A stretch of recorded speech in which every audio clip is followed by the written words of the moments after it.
அன்பு நேயர்களுக்கு இனிய காலை வணக்கம்.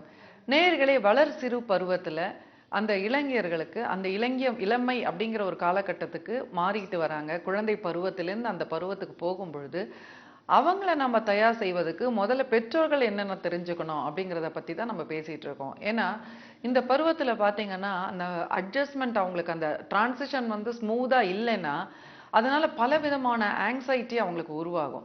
அந்த ஆங்ஸைட்டி அவங்களுக்குள்ள இருக்கு அப்படிங்கிறத எப்படி புரிஞ்சுக்கலாம்னு பார்த்தீங்கன்னா, ஒரு விதமான இரிட்டேஷன் இருக்கும் அவங்களுக்கு. சிடுசிடுன்னு இருப்பாங்க, எதிர்த்து எதிர்த்து பேசுவாங்க. அப்புறம் வந்து தான் யார் அப்படிங்கிறத புரிந்து கொள்ளாம, தான் இருக்கும் இடம் என்ன அப்படிங்கிறத புரிந்து கொள்ளாம, ஒரு டிஸ்ப்ரொபோர்ஷனேட்டா சில பேர் வந்து ஆசையெல்லாம் பாடுவாங்க. உதாரணத்துக்கு பார்த்தீங்கன்னா, நிறைய கேசஸ் என்கிட்ட வரும். ஒரு குடிசையில இருக்கக்கூடிய ஒரு பையன் வந்து ஆண்ட்ராய்ட் ஃபோன் வேணும்னு சொல்லிட்டு அடம் பிடிப்பான். அவங்க அம்மா பார்த்தீங்கன்னா வீட்டு வேலை செய்கிறவங்களா இருப்பாங்க. அவங்க அப்பா எங்கேயோ விட்டுட்டு ஓடி போயிட்டு இருப்பாங்க. இவங்களே கஷ்டப்பட்டு வளர்த்துக்கிட்டு வருவாங்க இந்த பையனை. இந்த பையன் வந்து என்ன பண்ணுவான்னா, திடீர்னு வந்து எல்லாரும் வச்சிருக்காங்க, எனக்கு வேணும். இவங்க கஷ்டப்பட்டு ஒரு கான்வென்ட்ல படிக்க வைப்பாங்க. ஏன்னா புள்ள வந்து நல்லா படிக்கணும், முன்னுக்கு வரணும் அப்படின்னுட்டு. ஸோ இப்போ இதை வந்து ஏன் இந்த மாதிரிலாம் வந்து அந்த பிள்ளை திடீர்னு ஒரு அடம் பிடிக்கிறான் அப்படின்னு பார்த்தீங்கன்னா, எங்கேயோ அந்த அம்மா வந்து கம்யூனிகேட் பண்ண தவறிட்டாங்க. தாம் தான் நாம் எப்படி இருக்கோம், நம்ம நிலைமை என்ன, நாம் எது, நிறைய விஷயம் வந்து இன்னைக்கு வந்து பெற்றோர்கள் நோ அப்படின்னு சொல்றதுக்கு தயங்குறாங்க. எனக்கு வந்து வேடிக்கையாக இருக்கும். இப்போ நாங்கெல்லாம் சிறு குழந்தைகளா இருக்கும் பொழுது வருடத்துக்கு தீபாவளினா மட்டும்தான் எங்களுக்கு புது ட்ரெஸ் வரும். ஒரு 2 ட்ரெஸ் கிடைக்கும். அதை நாங்க திருப்தியாக அந்த வருடம் ஃபுல்லும் போட்டுப்போம். நடுவுல எப்பவும் நாங்க கேட்கவே மாட்டோம். கேட்டாலும் முடியாதுன்ற பதில் வருங்கிறதுல எங்களுக்கு நல்லா தெரியும். அப்போ அவங்க என்ன காரணம் சொல்லுவாங்கன்னா, அது தேவையில்லை. அடுத்தது வந்து இப்போ இதுக்கு காசு நம்ம வேற ஒரு விஷயத்துக்கு வச்சிருக்கோம். இப்போ இதுக்கு நம்ம செலவழிச்சிட்டோம்னா இதுக்கு நம்ம கஷ்டப்படுவோம். அப்படிங்கிற ஒரு விளக்கம்லாம் அவங்க கொடுப்பாங்க. அடுத்தது அவங்க என்ன எதனால அப்படிலாம் நினைக்கிறாங்க, அவங்க அப்பா என்ன சம்பாதிக்கிறாங்க, நம்ம எதுல வந்து ஃபோக்கஸ் பண்ணணும், இப்போ இதனால வந்து நான் என்ன பண்ணணும் அப்படிங்கிறதெல்லாம் சொல்லும் பொழுதுதான் என்ன ஆகும், எங்களுக்கு வந்து நல்லா படிக்கணும், நாங்க பிற்காலத்துல சம்பாதிக்கணும், இதை வாங்கணும் அப்படிங்கிற ஒரு இதெல்லாம் வந்து உத்வேகம்லாம் எங்களுக்குள்ள வந்தது. ஆனா இன்னைக்கு காலகட்டத்துல பார்த்தீங்கன்னா எனக்கு ரொம்ப ஒரு வேடிக்கையான ஒரு உரையாடல். எனக்கு வந்து ஒரு பக்கம் வேடிக்கை இருந்தாலும் ஒரு பக்கம் எனக்கு வந்து பரிதாபமாகவும் இருந்தது. என்னிடம் வேலை செய்யும் ஒரு பெண்மணி வந்து எனக்கு ஒரு 500 ரூபாய் கடன் கொடுங்கம்மா, முன்பணமா கொடுங்கம்மா அப்படின்னாங்க. சரி, நான் ஏதோ வந்து மருத்துவ உதவியா இருக்குமோ ஏதோ இருக்குமானா, என்ன ஆச்சு, என்ன பிரச்சனை அப்படின்னு. இல்ல, நாளைக்கு என் பையனுக்கு பிறந்த நாள், அதுக்காக வந்து அவன் வந்து கேக் வாங்கி கட் பண்ணியே ஆகணுங்கிறாமா. இல்லாட்டினா வந்து சாப்பிட மாட்டேன்னு சொல்லி 2 நாளா பிடிவாதம் பிடிக்கிறான். அவன் ஏதோ ஒரு 5, 6 பிள்ளைங்கள கூட்டிட்டு வருவானா, அதுங்களுக்கு நம்ம வந்து டிஃபன் இதெல்லாம் ரெடி பண்ணணுமா, கேக் வாங்கி கட் பண்ணணுமாமா. இது வந்து தொல்லை பண்ணிக்கிட்டே இருக்காம்மா. இது வந்து எனக்கு ஒரு 500 ரூபாய் தேவைப்படுதுன்னாங்க. எனக்கு வந்து ஒரு பக்கம் கொஞ்சம் எரிச்சலா வந்தது, கோவமா வந்தது. ஏன்னா இது வந்து தேவையில்லாத ஒரு ஆடம்பர செலவு. முடியாதுன்னு அவங்க தைரியமாக சொல்லலாம். ஏன்னா இந்த கேக் கட் பண்ணி செலிப்ரேட் பண்றது அப்படின்னா ஒரு தரப்பட்ட மனிதர்கள் பண்றாங்க. அது வந்து ஒரு அதுதான் பண்ணணும், அப்படி பண்ணாதான் செலிப்ரேஷன் அப்படின்னு கிடையவே கிடையாது. அதே மாதிரி இந்த பகராத்திரி எழுந்து கேக் கட் பண்றது, பகராத்திரி எழுந்து ஹாப்பி பர்த்டே சொல்றது, இல்லாட்டினா வந்து உங்களுக்கு அன்பே இல்லைன்றது, இதெல்லாம் வந்து புகுத்தப்பட்ட ஒரு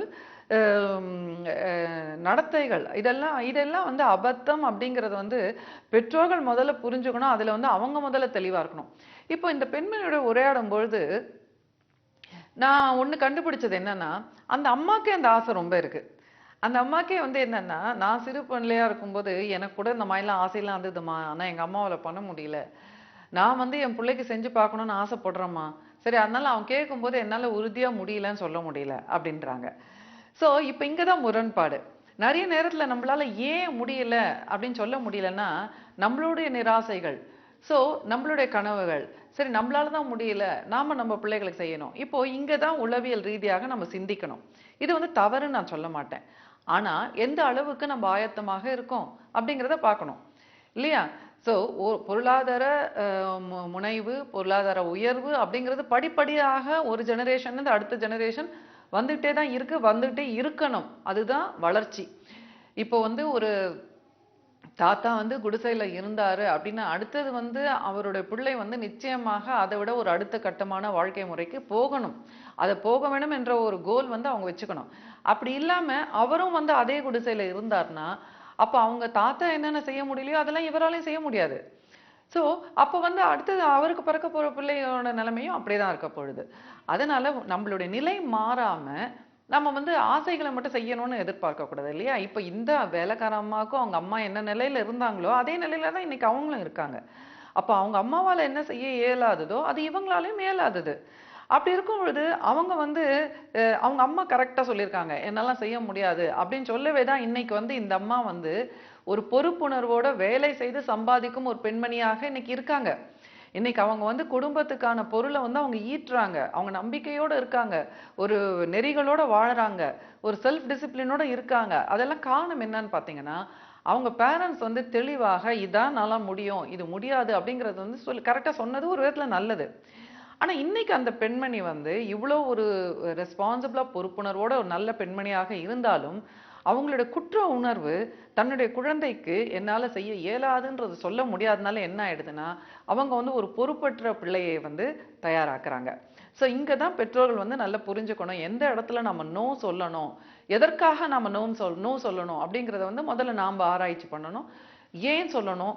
அடுத்தது அதை எவ்விதம் சொல்லணும் அப்படிங்கிறது தாங்க ரொம்ப ரொம்ப முக்கியமான ஒரு விஷயம். எவ்விதம் சொல்றோம் அப்படிங்கிறத பொறுத்து நிச்சயமாக பிள்ளைகள் ஏற்றுக்கொள்வாங்க. அவங்கள ஏற்றுக்கொள்ள வைப்பது தான் அங்க வந்து பெற்றோர்களுடைய திறமை.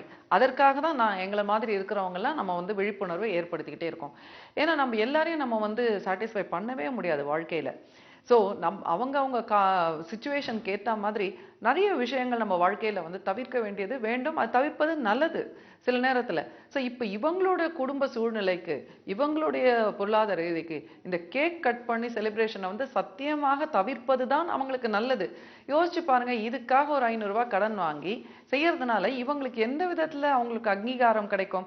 இப்போ இத வந்து அவங்க தவற விட்டுட்டாங்கன்னு வச்சுக்கங்க, அந்த குழந்தை என்ன ஆகும்னா நாளைக்கு வளரும் பொழுது ஒரு உயர்மட்ட பிள்ளைகள் என்ன மாதிரியான பொருட்கள் உபயோகப்படுத்துறாங்க, எந்தெந்த பிராண்ட் உபயோகப்படுத்துறாங்க, இதுலலாம் ஆராய்ச்சி பண்ணி அதையெல்லாம் வாங்கி வச்சுக்கணும்னு நினைப்பாங்க. எதுக்குன்னா, அதையெல்லாம் வாங்கி வச்சுட்டாக்கா அவங்களுக்கு ஒரு நம்பிக்கை என்னன்னா, தானும் அந்த சமூகத்தை சேர்ந்தவனாக மாறிவிட்டோம் அப்படின்ற ஒரு நம்பிக்கை. ஆனா அது கிடையாது இல்லையா? ஒரு பெரியவங்க நமக்கு நல்லா புரியும். இப்போ ஒருத்தங்களோட கொஞ்ச நேரம் பேசி பார்க்கும் பொழுதே அவங்களோட பொருளாதார சூழ்நிலை என்னன்னு தெரிஞ்சிரும். இவங்க வந்து ஒரு பிராண்டட் ஷூஸோ ஒரு பிராண்டட் ஷர்ட்டோ போட்டுக்கிட்டு, இல்ல ஒரு லேடி வந்து ஒரு பிராண்டட் பேகு ஒரு Dress போட்டுட்டு இருக்கிறதுனால அவங்க பணக்காரங்கன்னு நம்ம நினைச்சிட முடியுமா? ஆனா அந்த பிள்ளைகளுக்கு அது புரியாது. ஸோ இந்த மாதிரியான ஒரு போலித்தனமான ஒரு ஆடம்பரமான ஒரு வாழ்க்கைக்கு அவங்க வந்து அந்த அடாலசன்ட் ஏஜ்ல வந்து அந்த வளர்சிறு பருவத்துல தள்ளப்படுவார்கள். ஸோ அதனோட கான்சிக்வன்சஸ் அவங்க புரிஞ்சுக்க மாட்டாங்க. ஹம் ஒரு நல்ல ஒரு பெண் என்கிட்ட வந்து அவங்களுடைய அனுபவத்தை சொல்லிட்டு இருக்கும்போது அப்பதான் எனக்கு புரிஞ்சுது அவங்களோட வளர்ப்பு முறையில வந்து எங்க வந்து அவங்க பேரண்ட்ஸ் வந்து தவறு பண்ணிட்டாங்க.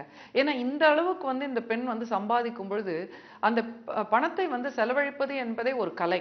அத வந்து ப்ராப்பரா செலவழிக்காம, ஒரு ஆடம்பரமான பொருட்களுக்கு செலவழித்து, தானும் ஒரு மேல்தட்ட பெண்மணி அப்படின்னு காமிச்சுக்கணும் அப்படிங்கிறதுலயே முனைவா இருக்காங்களே தவிர, பொருளாதார ரீதியாக தன்னை செக்யூர்டா எப்படி ஆக்கிக்கிறது அப்படிங்கிறது அவங்களுக்கு தெரியல. சரி நேயர்களே, மேலும் பல நல்ல தகவல்களை ரொம்ப அவசியமாக வேண்டிய தகவல்களை நான் உங்களோட பகிர்ந்துக்கணும்னு நினைக்கிறேன். நாளை மீண்டும் சந்திப்போம்.